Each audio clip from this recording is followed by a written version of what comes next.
These are some of the most disturbing crimes that occurred in the Family Guy community, and as this video progresses, things will go from unexpected to completely horrifying. Family Guy is one of the most controversial shows on television. As a consequence, it has received backlash from several organizations and advocacy groups over the years. But perhaps no other organization has pushed back against the show more than the PTC. The PTC, or the Parents Television Council, is a conservative watchdog group that aims to protect children and families from graphic intimacy, violence, and profanity in the media, and to provide a safe and sound media environment in America. And their methods to pursue the goal are nothing short of aggressive, including public campaigns and mass complaints designed to pressure networks into cancellation. In 2000, during the show's short break during the second season, the PTC sent an email blast to its members, attacking the show's creator Seth MacFarlane directly and calling for Fox to cancel the show. The message read, "Last fall, Fox put its animated series Family Guy on hiatus for an indefinite period because of strong advertiser resistance and low ratings. In the 2 months since the show returned, creator Seth MacFarlane has aggressively sought to push the content envelope. Worse, Fox has permitted him to do so." The letter then addresses the main issues the PTC has with the show, saying, "Although Family Guy airs during the family hour when children are likely to be watching, recent episodes have included animated nudity, vulgar references to adult content, and self-pleasure." The email ended with, "If you want to make sure Family Guy is gone for good, contact Fox today." Now, while the show did get cancelled in 2002, it had nothing to do with the PTC's pushback. Instead, the show was cancelled because it competed against high-profile shows such as Survivor and Friends, resulting in low viewership. Now, Family Guy got picked up again in 2005, and the PTC immediately listed it among their worst primetime shows for family viewing. This list was circulated to members and advertisers. The PTC knew that to kill a show, you don't go after the fans or the network, you go after the advertisers that were paying for it. And when that didn't put the show off the air, the PTC turned to their most powerful tool, FCC complaints, which are formal reports regarding issues with telecommunication services, which in this case is cable television. Now, in March of 2009, during the show's 7th season, Family Guy aired an episode titled Family Gay. In it, Peter undergoes a series of medical experiments, one of which turns him gay. Now, later in the episode, Peter leaves his family for a gay man and has an adult party with several other guys. Now, following the episode's airing, the PTC filed a formal indecency complaint with the FCC and urged its members to do the same. And as a result, tens of thousands of complaints came in. And this was the first time a Family Guy controversy landed on the federal government's desk. In December of the same year, the PTC filed again, this time targeting the episode Business Guy, which featured a lap dance scene. It was suggestive, sure, but it was pretty tame for Family Guy standards. The PTC, on the other hand, made the same argument that they've been making for years, that the show aired during hours when children could access it, which makes it subject to FCC regulation. Now, to be fair to the PTC, they weren't exactly wrong. The FCC had jurisdiction over broadcast indecency, but the FCC simply didn't act, and the show stayed on air in the same time slot. And that's when the PTC decided to change tactics. In 2012, the PTC stopped filing complaints to the FCC. Instead, they began publicly calling on major brands to pull their ads from Family Guy entirely. To set an example, they called out and boycotted the car company Dodge for supporting the show's content by sponsoring it, saying, "You have a choice when deciding where to spend your ad dollars, just as I have choice when deciding where to spend my hard-earned money, and I will weigh advertising behavior when making my next car purchase." But at this point, Family Guy was one of the biggest shows on TV. It had a loyal fan base, and advertisers cared about those metrics more than the PTC pressure. The campaigns went nowhere, so in 2015, the PTC escalated again. Instead of filing a complaint about a single episode or calling out major advertisers, the PTC did something it's never done before. They published a full research report claiming to document a significant rise in jokes referencing SA and abuse involving younger people across recent seasons of the show.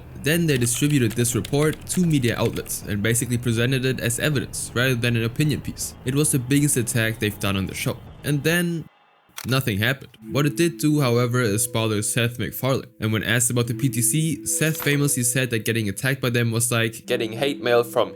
In the same year, Seth wrote a letter directly to the then president of the PTC, Tim Winter. In the letter, he invited Tim or any other writer of his choosing to write an episode of Family Guy in the way they think Family Guy should be written. It was a bold offer, and one that stunned Tim himself. He responded by declining the offer, saying he didn't want to dictate Seth's content, but urged him to think about the impact of the show and help change the dialogue. Now Tim's response urged Seth to call him, and the two actually began to have a conversation, which led to a personal meeting. Both Seth and Tim ended up enjoying each other's company and started appreciating each other's work. And to this day, Seth and Tim have actually remained friends, and the PTC has actually scaled back on its attacks against Family Guy. Now they continue to insist that the show had the potential to be harmful to society, but they also believe that Seth's friendship with Tim changed the show for the better. Since their first meeting, Tim said he noticed a change. There was not one single joke about SA for more than 3 years, Tim told Seth in an interview, although at that point Seth himself hadn't personally written an episode in 8 years. And while this situation ended up with both parties seeing eye to eye, the same cannot be said for this next case, which got so bad that things actually went to court. And I just hit the ceiling. I said, I'm gonna sue. On April 23, 2006, the 24th episode of the 4th season of Family Guy aired. In this episode titled Pete Rotica, Peter Griffin becomes an adult fiction writer, and one scene takes place inside an adult video store, and one of the characters already inside was a cleaning woman mopping the floor. Her name is Carol Burnett, or rather a cartoon woman of her charwoman character from her 1970s variety show. She was on screen for about 15 seconds, but those 15 seconds will lead to a $6 million lawsuit. Carol Burnett was one of the biggest stars on the air in the late 60s and 70s. Her show, The Carol Burnett Show, ran on CBS from 1967 to 1978. It pulled in massive audiences every week and went on to win over 25 Emmy Awards. In 2019, the Golden Globes named an award after her, the Carol Burnett Award for Career Achievements in Television. Now, one of the most popular characters she played on the show was a cleaning woman called the Charwoman. At the end of every episode, Carol's character would gently pull her earlobe as a farewell to the audience. Good night. Thank you. Now behind the scenes, this ear tug was actually Carol's way of reading her grandmother, who watched every episode of her granddaughter's show. And I remember my grandmother, I called her to tell her I was going to be on the show. And I said, Nanny, I'll pull my ear for you. So that's when that started.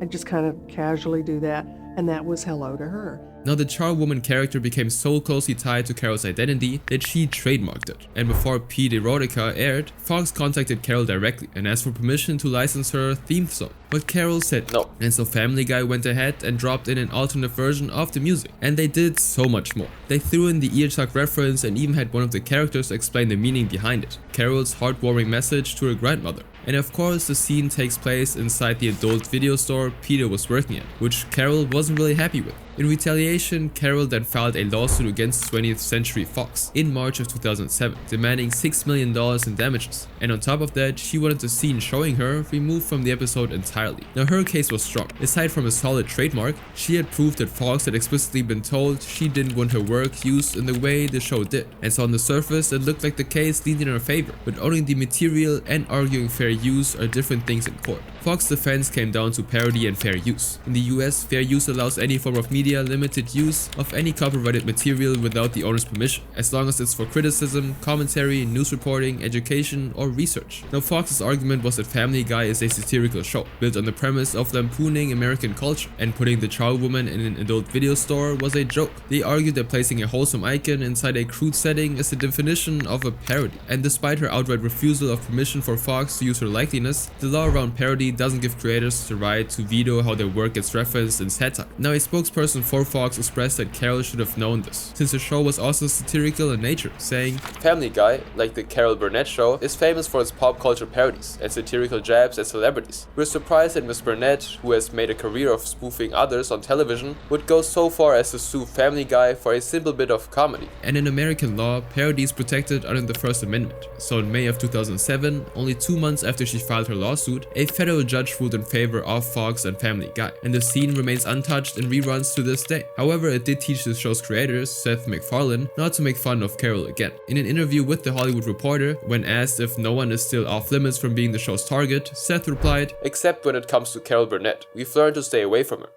And while Family Guy didn't go too hard on Carol, this next example puts the show's target in a much more terrible light. This guy MacFarlane who did this, is a hater. Makes a lot of money for Fox, but I think there should be some standards sometime, but apparently there aren't. February 14, 2010, Family Guy aired Extra Large Medium, an episode featuring a new character named Ellen, a teenager with Down syndrome. She goes out on a date with Chris, one of the show's main characters, where she casually mentions that her mother is the former governor of Alaska. And this reference was obvious. Sarah Palin, who'd been the governor of Alaska from 2006 to 2009, had a son named Trick, who was born with Down syndrome. Now, the day after the episode aired, Sarah uploaded a post on Facebook, a message written by her daughter Bristol, condemning the episode, which stated, "As a culture, shouldn't we be more compassionate to innocent people, especially those who are less fortunate? Shouldn't we be willing to say that some things are just not funny? If the writers of a particular pathetic cartoon show thought they were being clever in mocking my brother and my family yesterday, they failed. All they proved is that they're heartless jerks." Now, only a few days after the episode aired, the story had spread like wildfire. Major outlets covered it, and thanks to Sarah's response, the framing shifted from a satirical jab at a politician to Family Guy attacking people with Down syndrome. Now, on top of Sarah's Facebook response, she went on the O'Reilly Factor, an American cable television news and talk show, to further highlight how offensive the episode was to her. So, Governor, what do you think? It's pretty nasty, is it not? This world is full of cruel, cold-hearted people who would do such a thing. Now, Seth actually publicly responded and defended the episode in a brief statement, saying, "From its inception, Family Guy has used biting satire as the foundation of its humor. The show is an equal opportunity offender." Now, Seth's response was pretty accurate, especially where the episode itself is concerned. Family Guy didn't paint people with Down syndrome in a bad light, and to be fair to Seth, the episode's message was that people with Down syndrome are just like everybody else. Ellen turned out to be a horrible person, but that's kind of the point. The show wasn't mocking the disability, it was just mocking the assumption that disabilities make someone exceptional. However, Seth's response also did nothing to actually temper the media storm that the episode had created. And then someone unexpected stepped forward to defend it. Her name was Andrea Faye Friedman, the actress who voiced Ellen in the episode, and she had Down syndrome herself. Just 4 days after the episode aired, Andrea wrote an email to the New York Times, where she cleared the air and addressed Sarah directly, saying, "I guess former Governor Palin does not have a sense of humor. I thought the line, 'I am the daughter of former governor of Alaska,' was very funny. I think the word is sarcasm. In my family, we think laughing is good. My parents raised me to have a sense of humor and to live a normal life." Now, during an interview when asked what she thought of Sarah's criticism of the episode, Andrea reminded everyone who the real target of the episode was, saying, "I'm not Trick. This is my life. I was making fun of Sarah Palin, but not her son." On top of that, Andrea also accused Sarah of using the controversy to garner empathy and earn votes. "The reason why I'm angry at her is because she wants to have more votes. Don't take advantage of that." Sarah didn't make any further comments after that. On May of 2010, when Hollywood Reporter then asked about the episode, Seth acknowledged that Andrea's response forced Sarah's scam to back down. The whole issue with that episode just kind of went away. I think once Andrea Friedman spoke up and said, "Listen, I was in on this joke. This was a character I was playing," that seemed to be the end of the conversation. I don't know as a politician how you respond to that.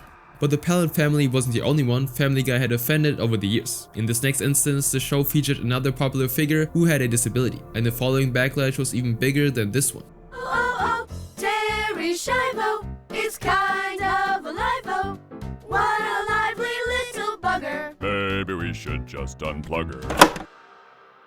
For years, Family Guy has pushed the boundaries of what's considered fair game for parody, and for the most part, they've faced very few consequences. But in March of 2010, they aired an episode that finally crossed a line many believed should never be crossed. The episode was called Peter Esmond, the 14th episode of the show's 8th season. In the show's opening, Stewie participates in his first school play, titled the Terri Schiavo Musical, named after a real person. Now, the musical itself was upbeat, cheerful, and colorful. The children on stage had choreographed dances, and the crowd was laughing to the jokes within the lyrics. But the subject matter was the complete opposite. In the middle of the stage was a woman in a vegetative state, and the kids sang a song about her with lyrics that are outright offensive. And for the show, that was the point of the joke. It was the absurdity of putting a grim topic in a lighthearted and comedic stage musical. However, not everybody found it funny. Terry's parents, Bob and Mary Schindler, and her brother, Bobby Schindler, saw the episode, and they described the scene as cruel and bigoted. Several religious and conservative media rallied behind the Schiavo family, and a publication called First Things ran a piece a few months after the episode was aired, titled Hate Speech Against Terri Schiavo on The Family Guy, where they said, "This doesn't just mock a dead woman who can't defend herself. It is hate speech against people similarly situated." But to fully understand why the backlash hit as hard as it did, we need to know who Terri Schiavo actually was,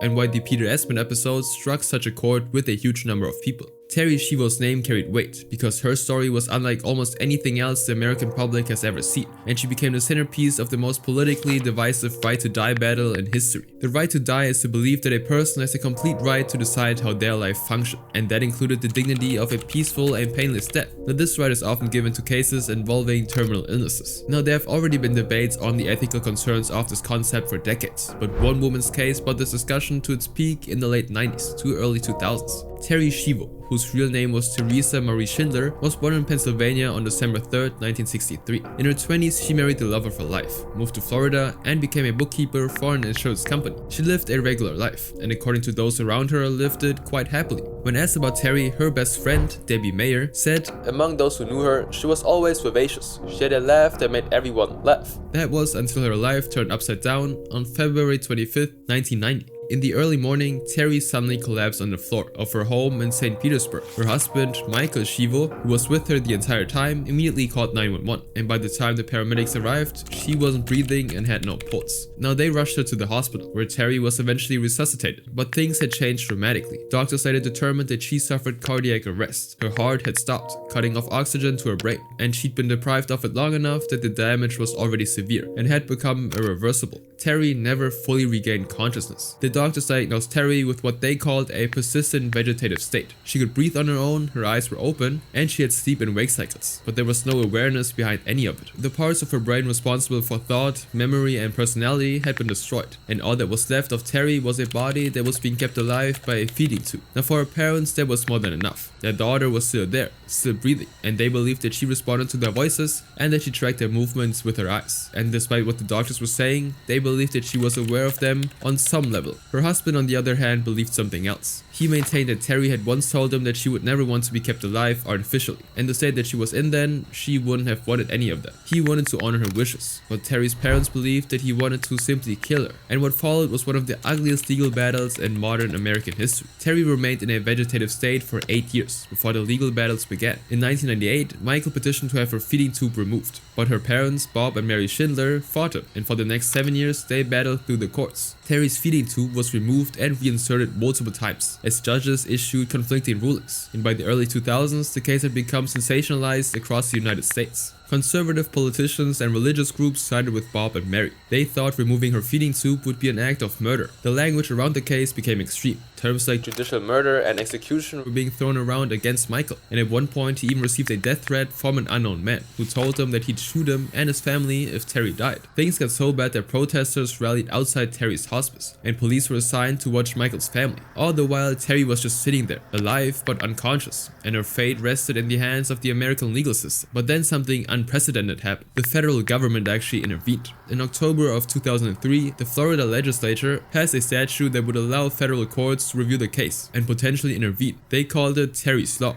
Federal judges reviewed the case and denied their petition for intervention anyway, calling it unconstitutional. Now, a year and a half later, on October 31st, 2005, Terri actually passed away. She was 41 years old. It is with great sadness that it's been reported to us that Terri Schiavo has passed away. And the next day, an autopsy confirmed what her doctors had been saying for years. Throughout her time in hospice, Terri was completely unconscious and unaware of her surroundings. Now, her death did not end the right to die conversation. If anything, it just intensified. Religious and conservative groups clashed with social service agencies and liberal groups. A cardinal called the act of allowing Terri to die an act against God, who is the author of life. The Vatican even released a statement saying, "The circumstances surrounding the death of Mrs. Terri Schiavo have rightly upset consciences. A life was interrupted. Because of this dramatic experience, a greater awareness of human dignity will mature in public opinion, and that this will lead to greater defense of life, even on a legal level." Now, on the other hand, right to die activists celebrated the fact that more people were thinking more about their end-of-life decisions. Now, Bob and Mary continued having disagreements with Michael after Terri's passing. First, they argued on where Terri should be buried. Bob and Mary wanted to bury their daughter in Florida, where they were living, while Michael wanted to have her body cremated and her ashes buried in Pennsylvania, the state where she was actually born. Now, Michael eventually got his way, and in her gravestone, the words, "I kept my promise," were engraved, a statement which angered Terri's parents. And 5 years later, Family Guy aired an episode that turned the whole thing into a silly musical. Now, the fans of the episode made the same case they always was made about Family Guy. It's a satirical show that makes fun of politicians, religions, tragedies, and even taboo topics. And the Terri case had been one of the most politically charged events of the early 2000s, and it was driven in large part by people who used her condition to advance a specific agenda. One group used her death to bring awareness to the right to die movement. Meanwhile, there were conservative and religious groups who called her death an attack on God and life itself. And from that angle, the show's defenders argued that it was the perfect topic for Family Guy to target. As one fan put it, "Props to the show for having the balls to go there. It's a damn travesty that Terri was left to suffer in that state for 15 years against her wishes. And I love that Family Guy didn't hold back in calling out the absurdity of it." But the problem wasn't the topic, it was how the show handled it. During the play, they sing a song that includes lyrics such as, "Terri Schiavo is kinda liable, and she's the most expensive plant you'll ever see." To critics, unlike the other things Family Guy makes fun of, these lyrics prove the show was mocking Terri herself, and not just the spectacle surrounding her case, or the groups that used it to advance their agendas. And there was also the matter of timing. The episode came out only 5 years after Terri's passing, and considering Family Guy's production, they must have written it way earlier than that, which is simply not a very long time. Don't you think it's a little soon for a musical about Terri Schiavo? Or too late? Now, of course, there's no rule for when it's appropriate to make comedy out of tragedy, especially one as sensitive and personal as Terri's case. But many believe 5 years was not it, and as a result, several groups such as the American Life League held protests against the show. Now, the writers themselves never addressed the controversy directly, and the episode remained on air for years to come, for millions to watch, much to the dismay of Terri's family. And while this controversy was bad because it aired only 5 years after the tragedy it referenced, this next one is even worse, because it allegedly referenced a particularly horrible tragedy only weeks after it happened. Good afternoon, I'm George Stephanopoulos in New York. We're interrupting your program because there have been 2 explosions today at the Boston Marathon. On April 15, 2013, the Boston Marathon drew over 28,000 runners and 500,000 spectators. But while these events typically end in celebration, this one ended in tragedy. At 2:49 p.m., 2 bombs detonated near the finishing line. 3 people were killed and 281 people were injured, many losing entire limbs. Now, within days, the FBI identified 2 suspects using surveillance footage from the marathon, and a massive manhunt followed. One bomber, Tamerlan Tsarnaev, was killed in a shootout with police, and the other, his younger brother, Dzhokhar, was captured and later sentenced to death. I'm Christine Johnson. We start today with breaking news. He killed and maimed people at the Boston Marathon finish line. Now, he is the one facing death. Late this afternoon, Dzhokhar Tsarnaev was sentenced to death by lethal injection. Now, the brothers were born in Kyrgyzstan and moved to the US in 2004 when Tamerlan was 18 and Dzhokhar was.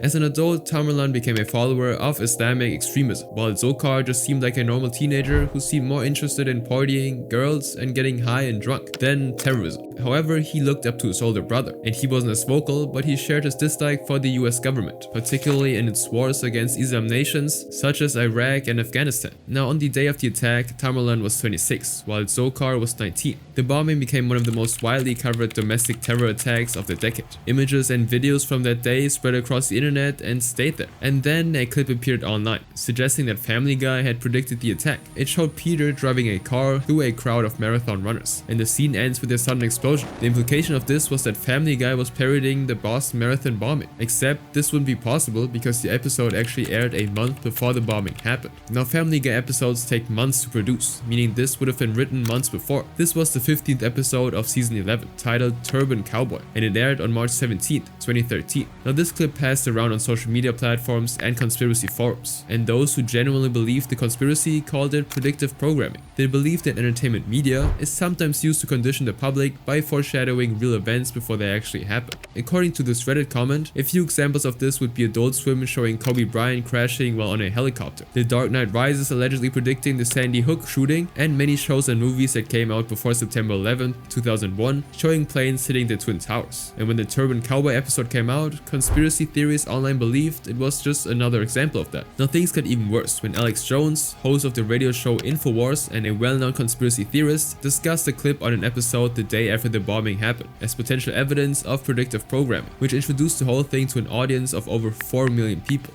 And then Fox pulled the episode from circulation, something the network rarely does with Family Guy, considering how it has chosen to keep certain episodes on the air despite public outcries and even litigation. Now, people were convinced that the episode's removal confirmed the conspiracy, and they also started scrubbing clips of the edit from the web, which they did to further avoid confusion. But people were convinced that these confirmed the conspiracy. The only problem was, this story is nothing but a hoax. See, the episode that circulated around that time misrepresented what actually happened in the episode. The edit showed Peter driving talking to marathon runners before an explosion happens. However, in the actual episode, the scene where Peter drove was a separate cutaway gag. The scene showing the bomb explosion was a completely different gag that happened later in the episode. They were just spliced together to make it look like Family Guy had depicted and predicted the marathon bombing. Seth MacFarlane himself responded and addressed the hoax in a tweet, saying, "The edited Family Guy clip currently circulating is abhorrent. The event was a crime and a tragedy, and my thoughts are with the victims."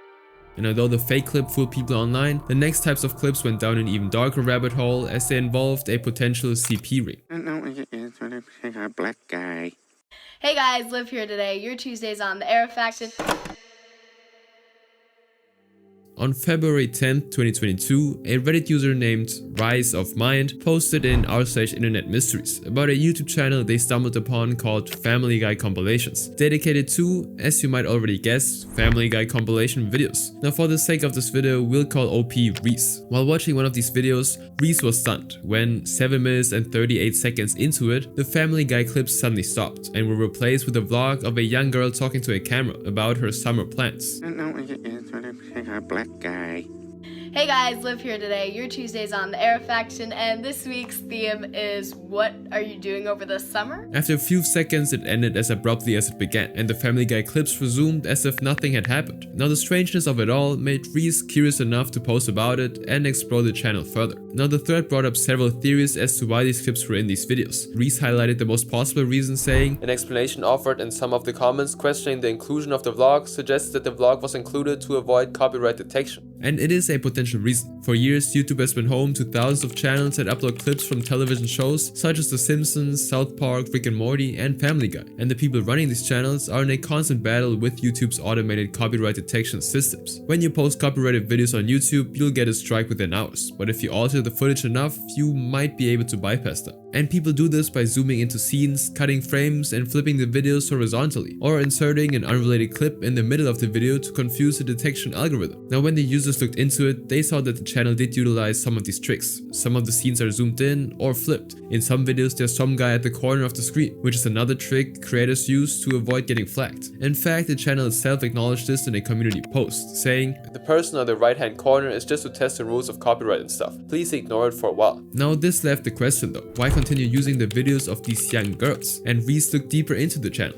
I dug a little more into the channel and found that a number of other videos also use footage of young girls at the end, or in one case within the videos. They found at least 8 examples of different videos where the channel did the same thing. Now this brings up another theory, that the inclusion of these clips wasn't just for the sake of tricking YouTube's copyright system, because if this were the case, the creator of this channel could have just put random videos, such as videos of animals, a sunset b-roll, or even gameplay footage. That's certainly what most compilation channels actually did. Now Reese eventually found the source of the clips of the girls. They were from a channel called the Aerofaction, which posted vlog-style videos targeted towards teenagers. Now by the time the Family Guy compilation channel started using their clips, Aerofaction had already stopped uploading for about 4 years, and there's no link between Family Guy compilation and Aerofaction. But the teen channel's inactivity may be a reason why the creator of the compilation channel used their videos. An inactive channel can mean that no one is monitoring where the content ends up, which can then mean that no copyright claims can actually come in. However, there's one interesting detail that immediately debunks this. When this thread gained more traction, several YouTubers started covering the story. One of them was a channel called Pixels After Dark. And only 30 minutes after Pixels posted this video, the Aerofaction actually placed a copyright claim on it. This proved that putting the clips of the girls had nothing to do with the copyright avoidance. So the copyright theory was debunked, which meant that the creator of this channel had found videos of these young girls, deliberately saved them to their computer, and edited them into their compilation videos for reasons that had nothing to do with avoiding YouTube's detection system. And considering that most of the girls shown in these clips weren't of legal age yet, makes this matter even more unsettling. A few of these comments in these videos talk about the girls very inappropriately. One guy said, "Who's the cutie at the end? Her age sounds attractive to me." Another commented, "Link the OF of the girl at the end." Now the Family Guy compilation channel continued to include clips of these girls in future videos, after getting comments like these. Now aside from its videos, online investigators also found more information about the channel's community posts. Sometime in late 2021, the Family Guy compilations channel posted this: "A company just offered me $750 for this channel, so they can create it into a marketing channel with a significant viewership. Should I do it?" Now what was interesting about this post was that before it was posted, the videos on the channel didn't feature clips of the girls from Aerofaction. Now in the same post, they also said that they might make another compilation channel, and only a few months after, they created a backup channel. And then the main channel suddenly stopped posting for a while, until a few weeks later when they ramped up the uploads again. Now these newer uploads were the ones that featured the clips of the girls. Now it's not actually confirmed whether the channel had changed ownership. Only an offer was publicly documented and a shift in video style immediately followed afterward. Now these videos also had a peculiar description. It read DM for business, along with a link to a Telegram account named Joy Boys. And as to what business this refers to exactly is unknown, since the channel has never had any brand deals and doesn't own the copyright to the clips they use. Now Telegram is known for its encrypted messaging and lacks moderation, and while certainly not as private today, it was an attractive platform for private communities and other groups that participated in more illegal activities. This factor, along with the Joy Boys handle and the channel's embedding of clips of younger girls into the videos that were seen by millions of people, led online investigators to suspect that the channel might be part of a network distributing or advertising access to inappropriate content involving younger people. Now when users tried to reach out to the Joy Boys account on Telegram, they received no response. However, when Reese did more research on the account name, they found a website that sold unlicensed Family Guy t-shirts and an account on Epic NPC. Now the Epic NPC account revealed a few things about whoever this Joy Boys person is, or more accurately, where they're from. In their Epic NPC account, Joy Boys' location is listed as Vietnam.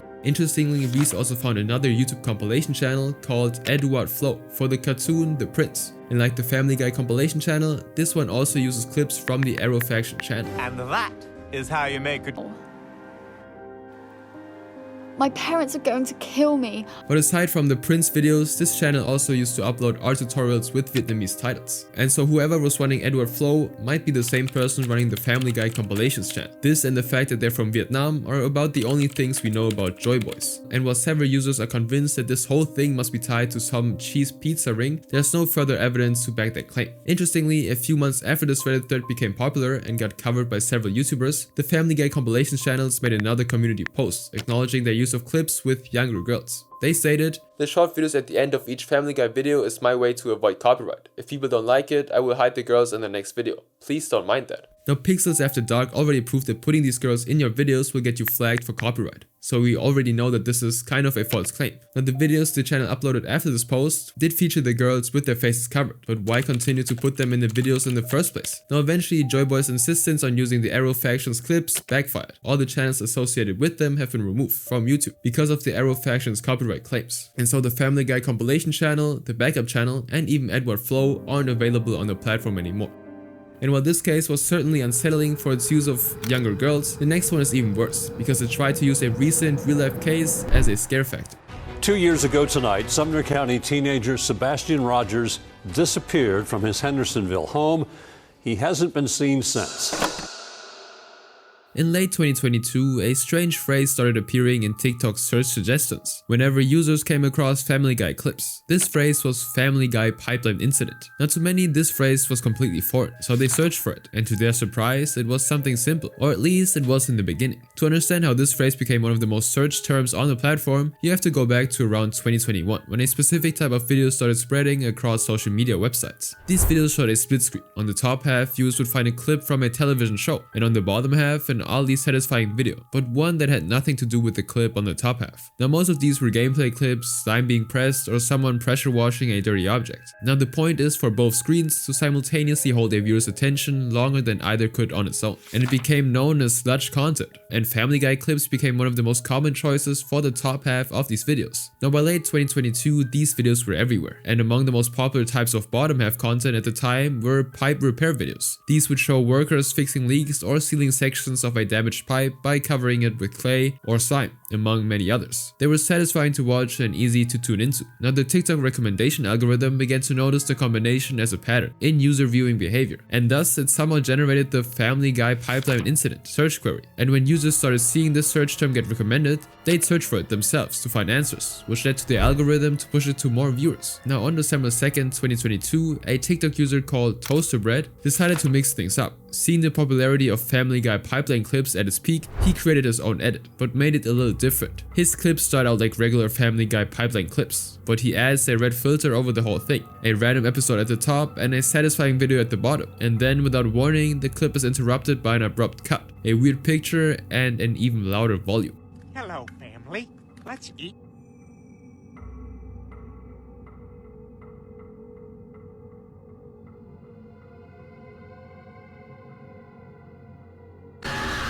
And from there, the pipeline incident trend became much darker. Within days, other accounts were copying toaster bread style. They added distorted images, creepypasta clips, or even just visual noise. And one of the most popular jumpscare pictures creators would use at the time was of Jeff the Killer, who's one of the most recognizable creepypasta figures. Do you know what that means? I'm a stripper! Now these creators would also put tags in their videos with the pipeline incident phrase, so that these videos would get pushed forward by the algorithm. And this method of pranking and scaring viewers got so popular that it went beyond the boundaries of TikTok and made its way to Twitter, YouTube Shorts, and even to Reddit. And not only did its reach get wider, it also stood the test of time. And by 2025, the trend had changed and gotten even more alarming. This next video played out normally at first, and this time there was no accompanying satisfying video or gameplay footage. It was just a Family Guy clip. It was a scene from Cool Hand Peter, the 8th episode of season 10, showing Peter, Joe, Quagmire, and Cleveland walking through a field, all chained together after escaping prison, when they happened to stumble upon a house. They headed inside, hoping to find something to get their chains off. When in the middle of a conversation between Quagmire and Cleveland, things suddenly took a weird turn. Handcuff and shackle keys. How do you know that? Help get my kids back. My name is Margot Lee Winters, and my kids are Edward Winters and Mallory Winters. Cleveland spoke in a flat, AI-generated voice and started calling himself Margot Lee Winters and pleaded for help in finding her missing children, named Edward and Mallory Winters. All the while, 2 missing children's posters, the kind you'd see on official police social media pages, appeared on screen for a few seconds. And after that, the scene went on as normal. Now this video was purposely mysterious, and many wondered what that was all about, who Margot Lee Winters was, and most importantly, where her kids were. Now the video's original poster, Family Guy Clips Funny One, whom I'll just call Funny One, looked like any other page that capitalized on the Family Guy trend. The page was filled with other videos that followed the usual style. Now one video on the channel suddenly cut to a random video of a security camera, and this one which featured a video from a YouTuber named Benjamin Bennett, a guy known for live streaming himself just sitting and smiling at the camera for hours. And of course the Margot Lee Winters video, which ended up racking over 1.5 million views. It was followed by this video, where Peter and the gang attempted to imitate a reality TV show that does dangerous stunts. But a few seconds in, the clip gets interrupted by an emergency alert system. I'm Peter Griffin, and this is Shopping Cat Roof.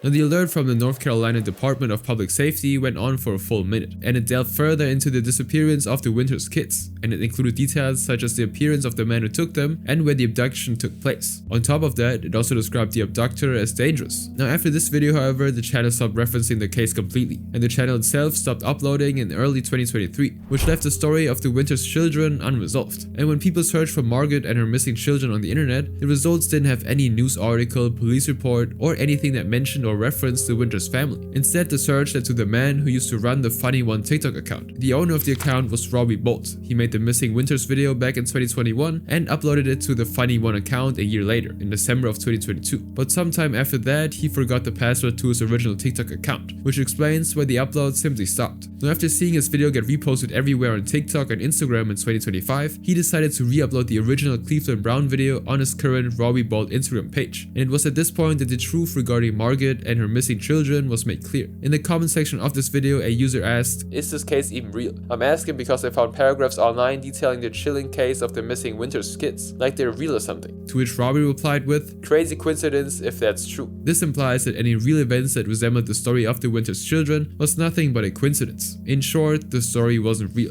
The entire thing was an RNG, or an alternate reality game, which is a way for creators to tell a fictional story by using real-world elements. And the only thing real about Robbie's videos was the trend of transforming Family Guy clips into something more disturbing. But the names, the case, the locations, and the story as a whole were all made up, and he deliberately avoided real cases to prevent causing pain to the actual families. Unfortunately, not all creators were as sensitive about this matter. Others have no problem using a real scenario on a Family Guy edit and playing out a tragedy as a one-off joke. And this next clip was one of the more popular ones. Oh, I see you came with the big cheese. What?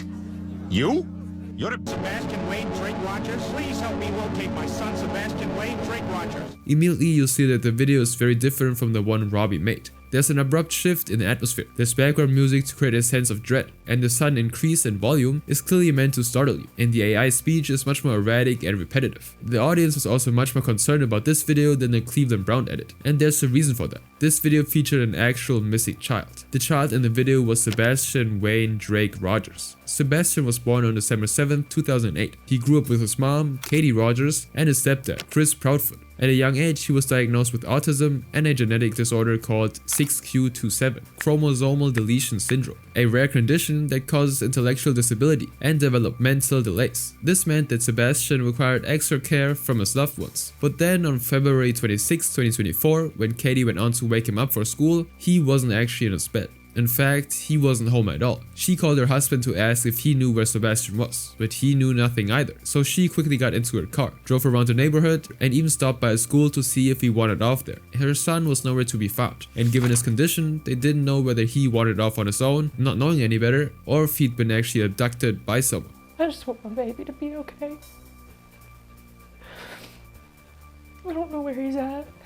Now Chris called 911 to report their son missing, and within hours, several governing bodies, including the Sumner County Sheriff's Office, the Tennessee Bureau of Investigation, and the Highway Patrol, joined forces in an effort to find Sebastian. But when their searches turned up nothing, more agencies joined in, including the FBI, Mounted Patrol, ATVs, search and rescue canines, drones, helicopters, and even an airplane were all used just to scour a 4.5-mile radius around Sebastian's home. Now days of searching turned to weeks, and weeks turned to months, and by February 2025, an entire year had gone by, and still no one knew what had become of Sebastian. And to this very day, Sebastian Wayne Drake Rogers remains missing. His disappearance shocked his family and community. Others though weren't as sympathetic. If you look up Sebastian's name on TikTok today, many of the results you get are these Family Guy videos, which are abruptly interrupted by images of Sebastian and mentions of his name, along with some creepy music and text to make things edgier and just more ominous. Shoots and ladders and a ball.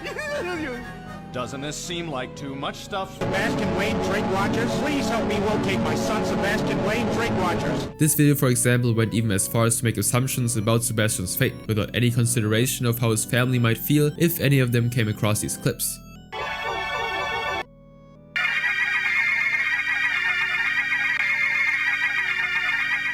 Now these videos implied that Sebastian was no longer living, only for shock value, turning a missing child into a prop to scare viewers. Now many called them out on the insensitivity and immaturity. One emphasized how unfunny the situation actually is, but another perfectly summarized why these videos are irresponsible, saying, "Could you imagine your son wandering off, probably being dead? Then you try to relax and end up being spammed with Instagram reels that your son is rotting away in a ditch." Now despite that, others actually find content like this entertaining, or worse, even funny. Meanwhile, one YouTuber, Mike Casey Valentine, who covered this topic as well, offered a potential explanation as to why these creators would do this. To give these people the benefit of the doubt, I'm assuming they're all on the younger side. Does that excuse their actions? No. But I was once an edgy middle schooler. Many of us grew out of that naiveness. However, there are still some people that did not mature from that age. To this day, these videos rack up hundreds of thousands of views, and as long as there's an audience, Sebastian's face will keep appearing in these clips, interrupting Family Guy scenes with images of a missing child who still hasn't been found.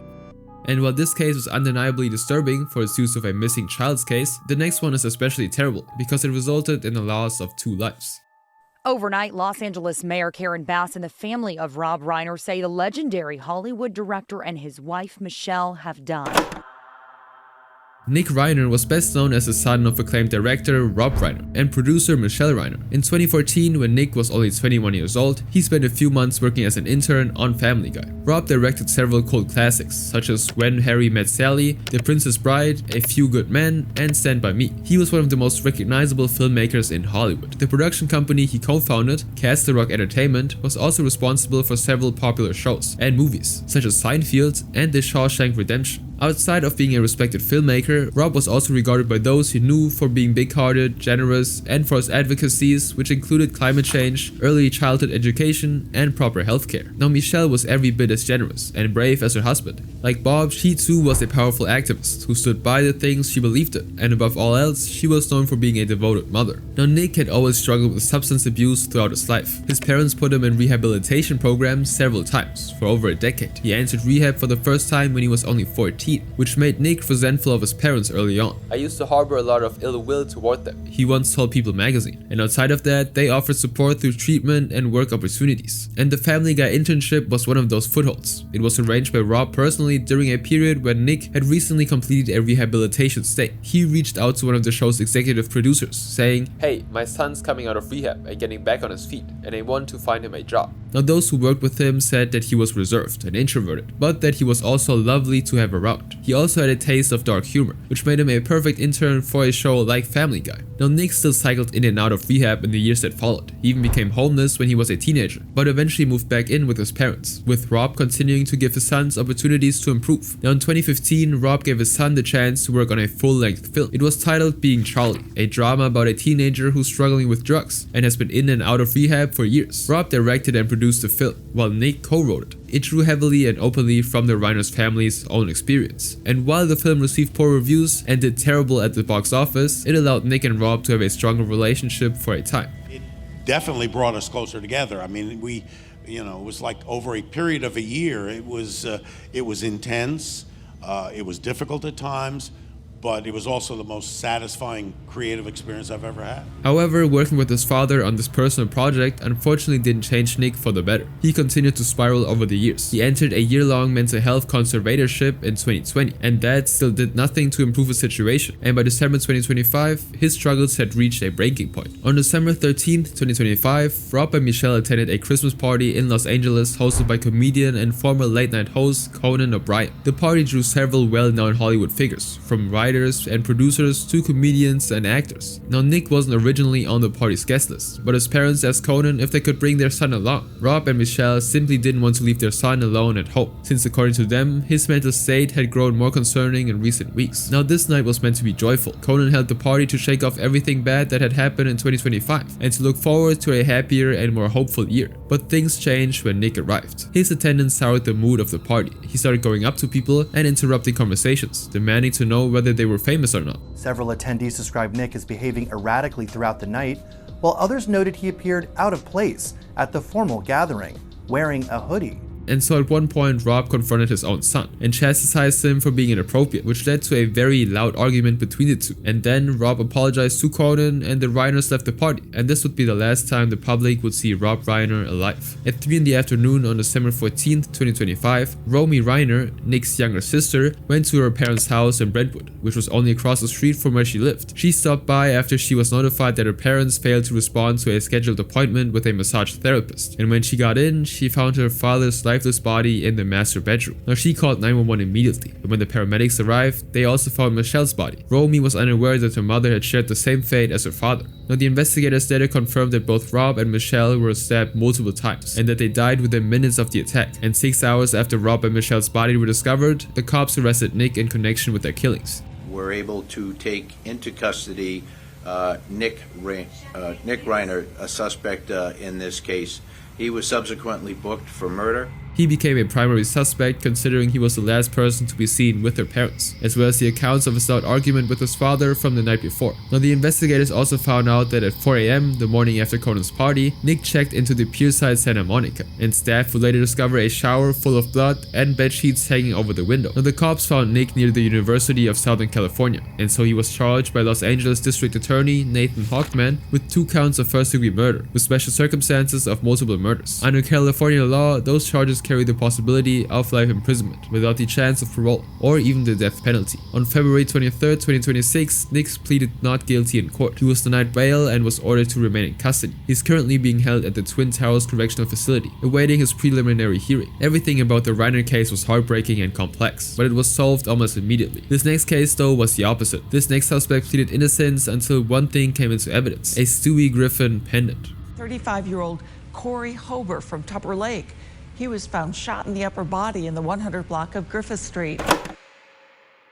On December 6, 2021, a 24-year-old man named Lazir Coker Hawkins walked into a Syracuse courtroom. He was charged with a severe offense and had spent the last few months with his defense attorney, Patrick Hennessy, building a strategy. He insisted that he wasn't guilty and that he wanted to get home to his 3 children and his girlfriend at the time, who was also pregnant with twins. However, the judge made a ruling regarding a piece of jewelry, which was enough for Lazar to abandon his entire defense and plead guilty. Now, Lazar used to work at the Syracuse Suds factory until the COVID-19 shutdown. After that, he worked at the state fair for an unknown span of time, but he eventually resorted to illegal activities to provide for his family, selling substances. Now, 18 months before the hearing, Lazar met a man named Corey Hober at an apartment complex on the Griffith Street on the north side of Syracuse. Corey was 35 years old. He was known by relatives to be a good kid, who unfortunately fell into addiction after his mother died of cancer. Corey also had an 11-year-old son who had autism. Now, on May 27, 2020, Corey had driven down from Tupper Lake, New York, to buy drugs from Lazar. He was carrying over $1,500 in cash, but the deal turned into a robbery, and Lazar shot Corey and took the cash. Now, bystanders nearby heard gunshots at around 1:40 a.m., prompting them to call 911. And when the responders arrived, they found Corey alone with a life-threatening gunshot wound in his upper body. He was taken to Upstate University Hospital for emergency treatment, but he unfortunately died to his injuries shortly after. Now, the detectives searched the crime scene extensively. They interviewed countless people and looked at CCTV footage, and they found one at the Griffith Street apartment that captured footage of the shooting. And now they went through the video to look for identifying details of the suspect, and while his face wasn't visible, the necklace he wore was, or specifically its pendant. It was a small, oblong-headed figure. It was one of the most recognizable animated cartoon characters of all time, Stewie Griffin. Now, in the hours after Corey Hober was shot, 2 videos were posted on Facebook, one of them showing someone fanning a large stack of $20 bills towards the camera.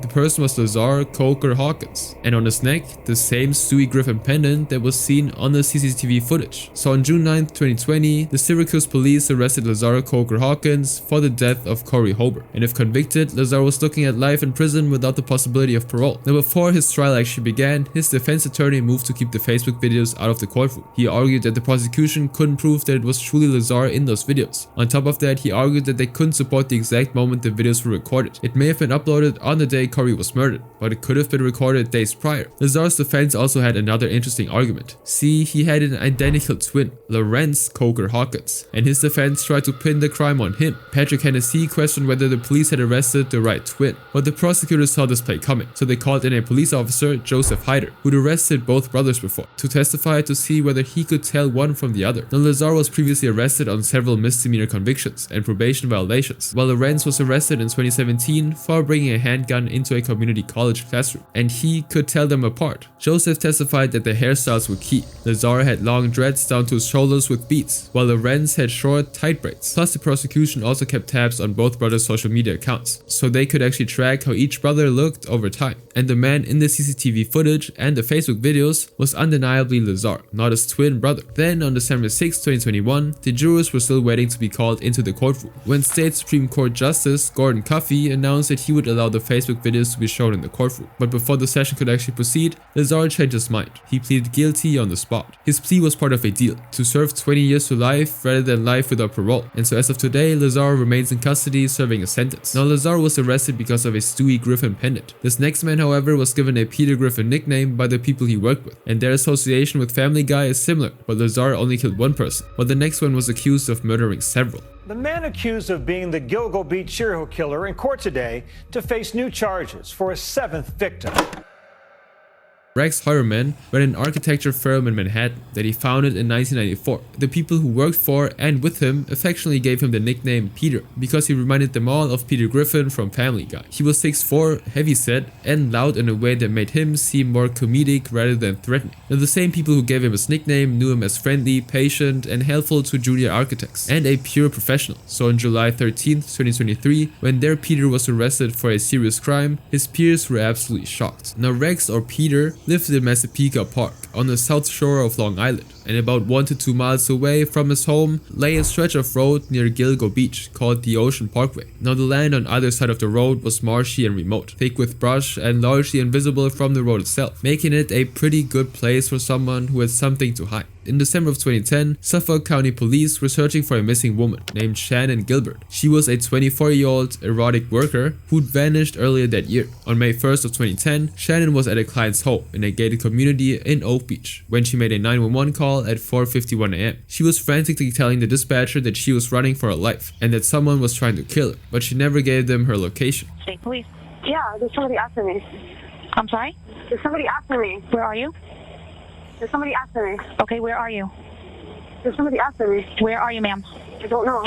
She ran around the Oak Beach community and knocked on doors, but continued running off before anyone could actually let her in. It took them 19 months before they could finally find her remains. But the search for Shannon did lead the police through the marshes along the Ocean Parkway, and what they found there had nothing to do with her. Within days of beginning the search for Shannon, investigators discovered the skeletal remains of 4 women within a half-mile stretch of the roadway. The 4 women were later identified as Amber Costello, 27, Melissa Barthélemy, 24, Megan Waterman, 22, and Maureen Brainard Barnes, 25. Amber had been an erotic worker before she was even allowed to. She was thought to be a promising student back then, but became involved with drugs as a teenager. And before her disappearance, she lived in Clearwater, Florida, with her husband at the time, trying to get off drugs and get her life in order. Now, Melissa worked as an escort to provide for herself and her then 3-year-old daughter, Lily. According to her family, all her time she had not been spent working had been spent with her daughter. Now, Maureen was a telemarketer who turned to erotic work when she became unemployed. Her family all said the same thing when asked about her. She was devoted to her sister, mother, daughter, and her friends. Now, all 4 victims had similar traits. They were young, female workers who advertised their services online, and all 4 disappeared after traveling to Long Island to meet clients. They became known as the Gilgo 4. And now in the years to come, investigators found more remains along Ocean Parkway and in neighboring areas. 6 more sets of remains to be exact. And one of those remains belonged to Shannon Gilbert. Another belonged to a woman named Sandra Costilla, who'd been missing since 1993.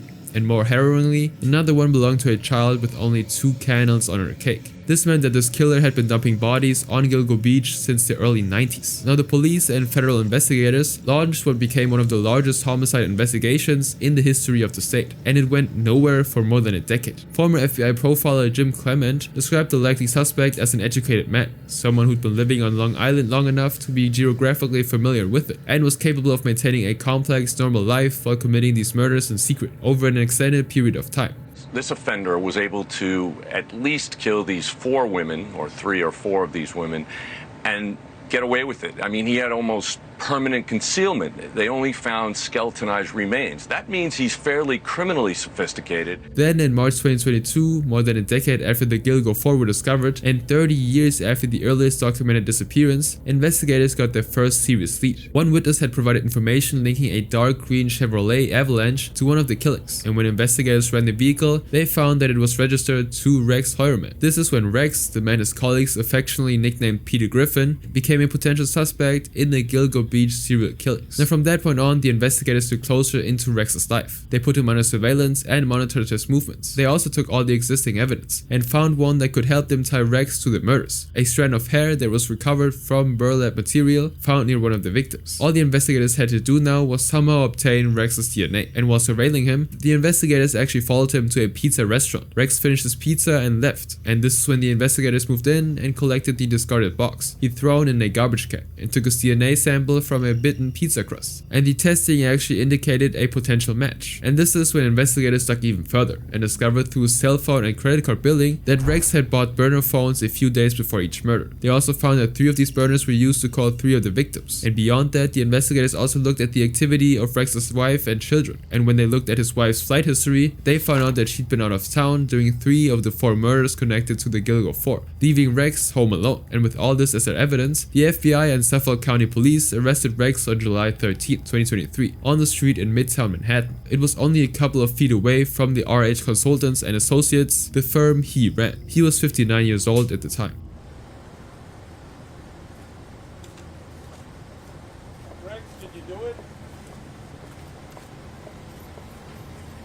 Now, while in custody, the authorities searched Rex's devices and found something even more disturbing: a massive collection of SA material. And when his friends and colleagues found out about the murders after Rex was arrested, they were of course all shocked. There were no hints whatsoever that the man they knew was potentially responsible for the Gilgo Beach killings. We called him Peter the Family Guy, mostly because of the way he looked. He was goofy. One architect who knew Rex personally said, "I'm in shock. I can't believe this. When I saw the whole thing unfold, I was in shock." His other colleagues shared the same opinion. As of today, Rex, the real-life Peter Griffin, or the Gilgo Beach serial killer, remains in custody while awaiting trial.